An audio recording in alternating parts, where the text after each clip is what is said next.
Hello guys, welcome to the channel. In our previous video, we have discussed single layer perceptron, and in this video, we will discuss multi-layer perceptron and some important topics related to deep learning neural networks. Okay, so first understand what is multi-layer perceptron. A multi-layer perceptron is simply multiple perceptrons connected together. Okay, see. A single perceptron can solve only simple problems like AND or means binary classification problems. It can solve. It can be solved by single perceptron. But when we connect many perceptrons in multiple layers, the network becomes much more powerful, obviously. So in that case, we will able to learn complex patterns also by our model. Okay. So simple definition is a multi-layer perceptron is a feed-forward neural network that consists of an input layer, one or more hidden layers, and an output layer. See, this is the diagram. Here it is your input layer. Suppose there are three features in your data, means three columns in you as an input in your data, x1 and x2. And this is your xn. Basically, you can have multiple input layers and you can have multiple hidden layers also. You can have n number of hidden layers also. And on the basis of input layer, basically we will have output layer also. Okay. So we can have two output layers, three output layers. It depends on like how many features I have. Like I have cat, dog, cow. Then it means I have three features. That will be three will be a output layer. Total three number of output layers will be there. Okay. So now input layer receives the input features. Input features here. Input layer will receive, for example, age, salary, experience. These are your input features, means input columns. Okay. It will fetch. Then there will be three input neurons because there are three features here. The input layer does not perform calculations, obviously. Its job is to simply to pass data forward to the hidden layer. Okay. Now, second one is your hidden layer. This is where the actual learning happens. This is where the your calculation happens. Okay. Each neuron will receive inputs. Each neuron multiplies them by weights. These things I've already discussed. Multiplies them by weights, adds a bias, and then applies an activation function. Okay. Then sends the output to the next layer. These all are done. These one thing are done on a single layer. Then it will be completed. Then similarly, then it will forward the forward these things to the next layer. Okay. So there can be one hidden layer, two hidden layers, ten any like n number of hidden layers can we can have. Okay. Now basically more hidden layers generally allow learning more complex patterns. Okay, obviously. And third one is your last one is your output layer. Produces the final prediction. Like for multi-class classification, cat, dog, horse. Output neurons will be three because we have three categories. Okay. So now let's go into the deep. How does one neural work? Remember this one neuron work. We can have multiple neurons on the basis of our features and categories. Okay. Each neuron performs four simple steps. Understand these four steps. Okay. First one, take inputs x1, x2, x3. Okay. Input is provided. Next, step two, multiplies by weights. Every input feature will have a weight. Okay. Every input feature will have a weight. Suppose x1 has a weight of 0.8, x2 has a weight of 0.5, x3 has a weight of 0.2. So because x1 has 0.8 weight, it means this feature is the most important feature for us. Okay. So similarly, same thing I have written here in my notes. Weights represent the importance of each input. Okay. Now, third thing, Now add all these things. Okay, x1 into x1 into w1, input 1 into weight of the input 1, input 2 into the weight of the input 2. We will add all these things and plus we will add a bias. I've already discussed this thing. Bias, activation function, all these things I have discussed in my previous video. Okay.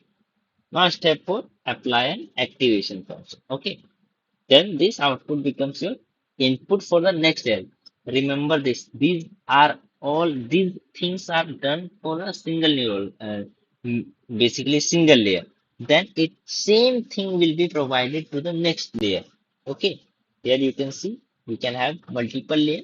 It will be provided same thing to the next layer. Okay. Now,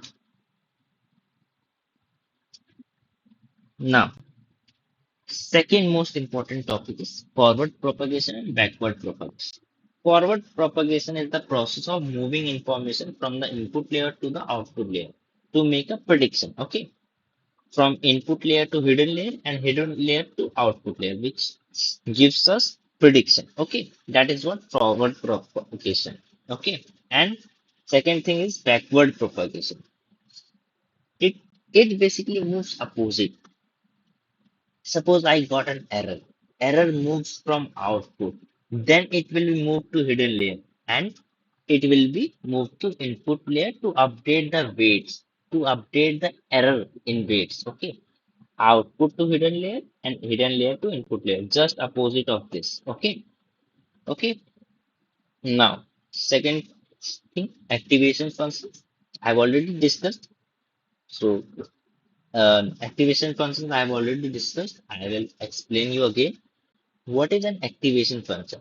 An activation function is a mathematical function that decides whether a neuron should be activated, pass information forward or not. Okay.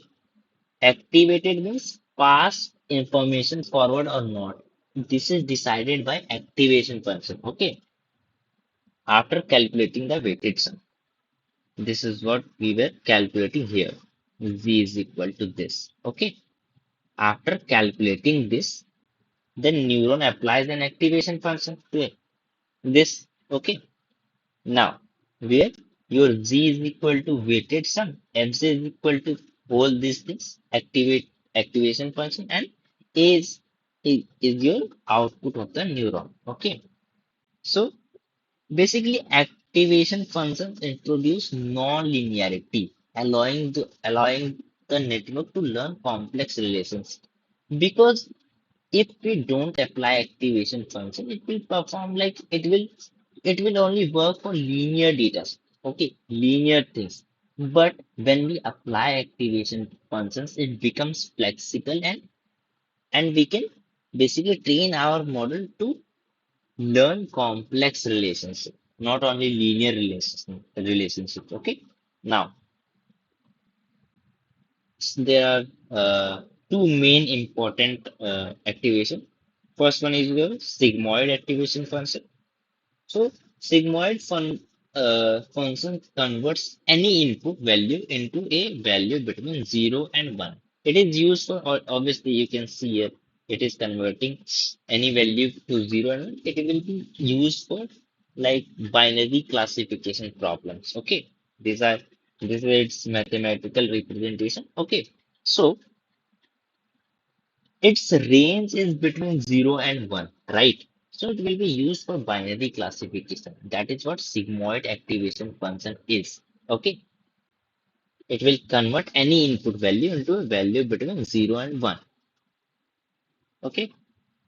Now, second one is your ReLU activation function. ReLU activation function. Okay. ReLU outputs the input directly if it is positive. Otherwise, it outputs 0. Okay. What it means? For example, what is its rule? Basically, this is its mathematical representation. Now, its rule is if x is greater than 0, then output will be same. What is your x? Suppose I have x has is 5, then it will be 5. But if x is less than or equal to 0 means suppose I have minus 3, then output will become 0. It's basically range is ReLU functions range is 0 to max. 0 to max. Okay. This is ReLU functions, ReLU activation functions range, and this is 0 to 1 range is for sigmoid activation function. Okay. Now, next important topic is loss function. Basically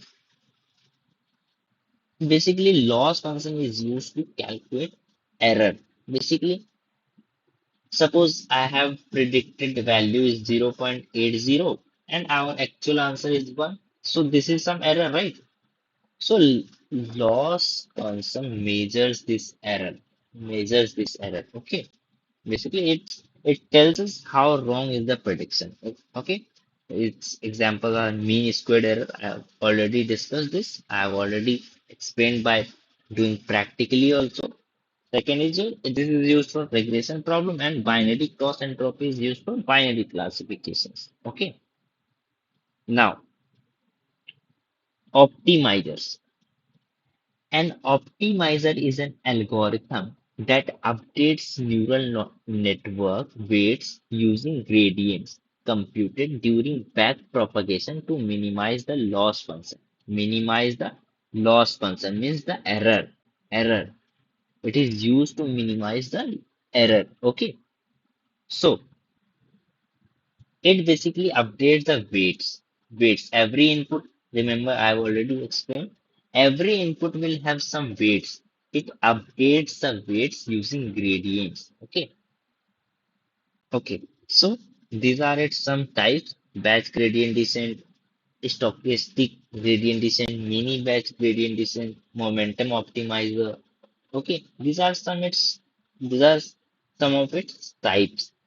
Most important optimizer is your ADAM, adaptive moment estimation, because it combines the advantage of RN spot.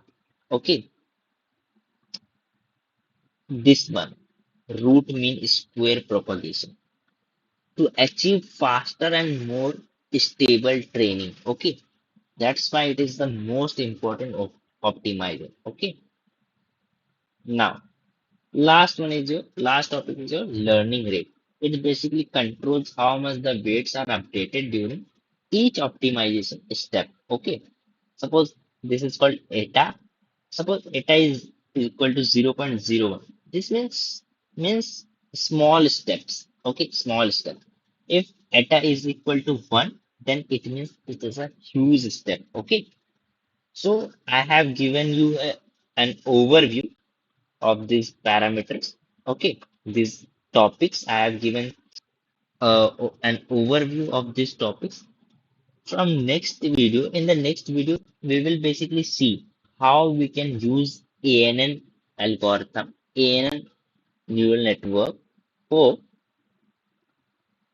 basically how we can basically use ANN practically by doing a project. Okay. So let's see how we can do it in the next video.